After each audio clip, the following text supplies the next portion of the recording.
And it's high time we stopped complaining about what the world is doing against us.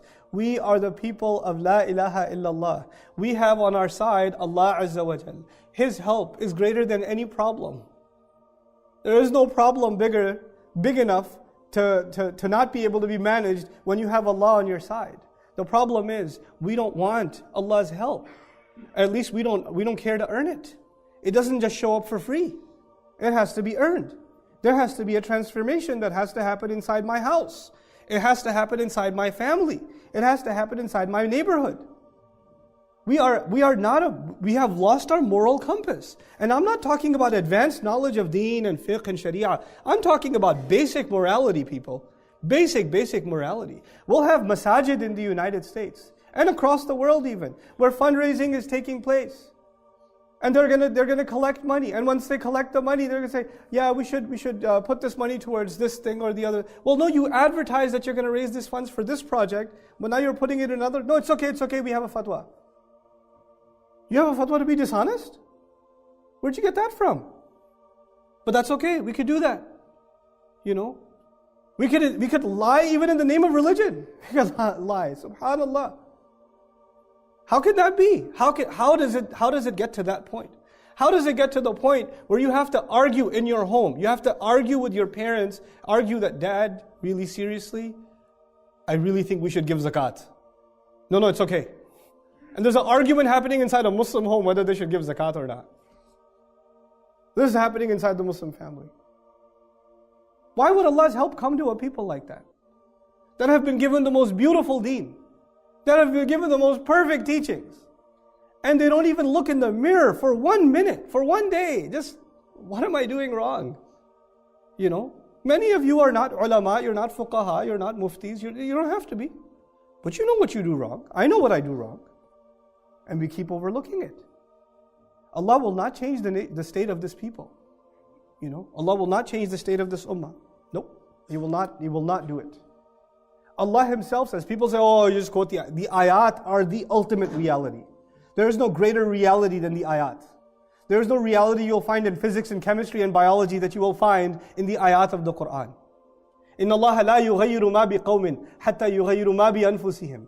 Allah will not change the state of a people until they transform what is within their own selves. Ma bi anfusihim. There is something wrong inside of ourselves. Allah's answer to what is wrong with the ummah is something is wrong inside people. That is Allah's answer to what is wrong with this ummah today.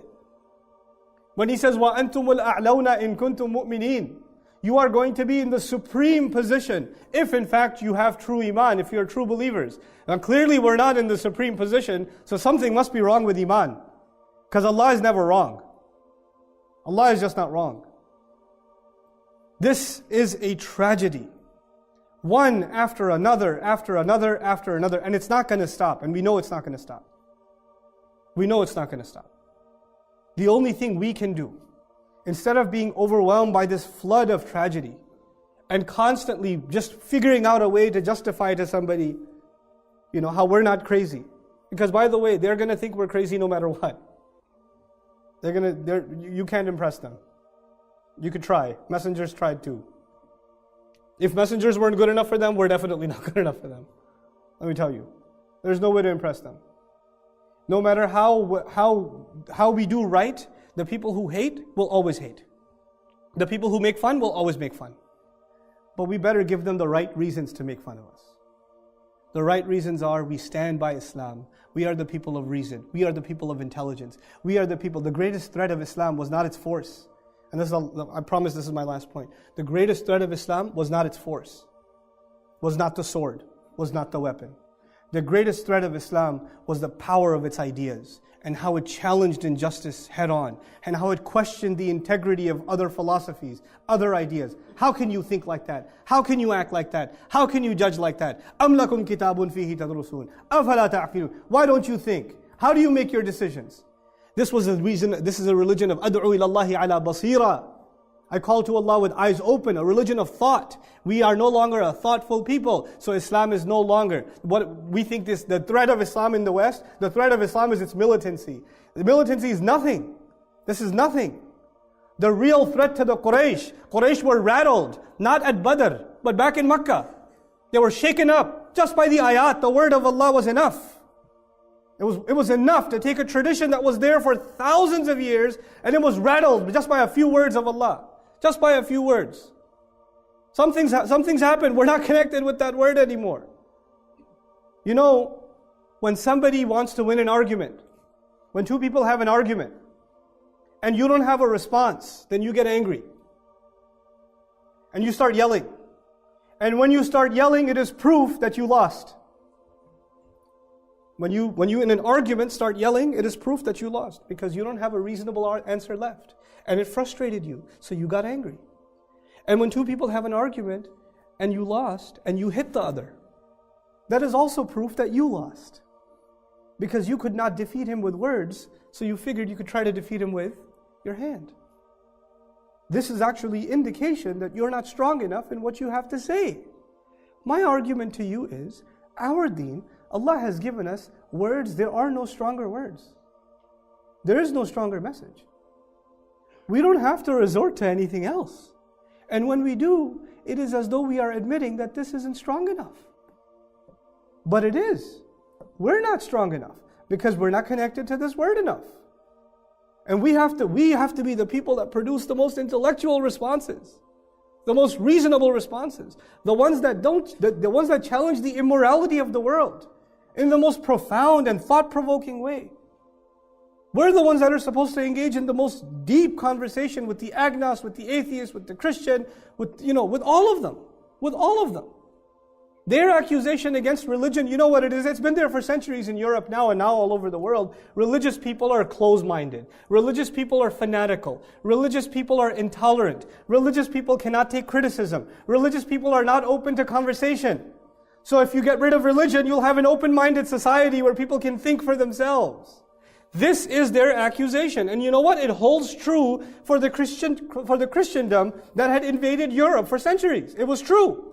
But the Islam that Allah gave His Messenger sallallahu alaihi wasallam is the exact opposite of that. It is the religion that encourages dialogue. Hatu burhanakum in kuntum sadiqeen. Bring your evidences. Why don't you give me all of your criticisms against the Quran? I would invite you to bring all of your criticisms. How is a book asking people not just to have faith, but to please collect all of your criticisms and bring them? This is what you call open-mindedness. The book is calling to open-mindedness. We're the ones that are closed-minded. We're the ones. And we have to empower this ummah again by opening up our minds, by opening up this book and thinking the way it wants us to think.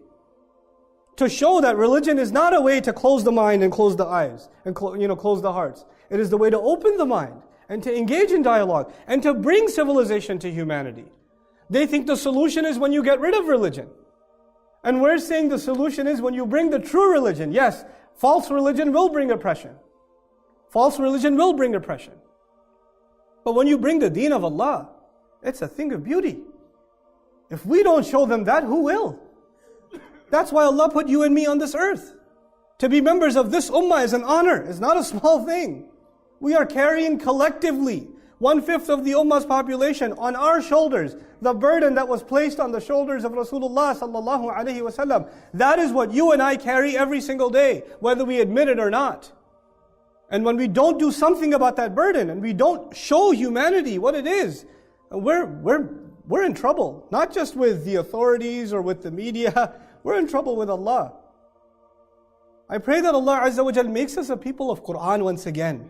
That teaches us not just, that we learn to think the way Allah wants us to think. And that we are able to represent in our character, in our communities, in our business dealings, in our personal lives, in our speech, in our demeanor. We're able to depict what makes this deen so perfect, what makes it so beautiful.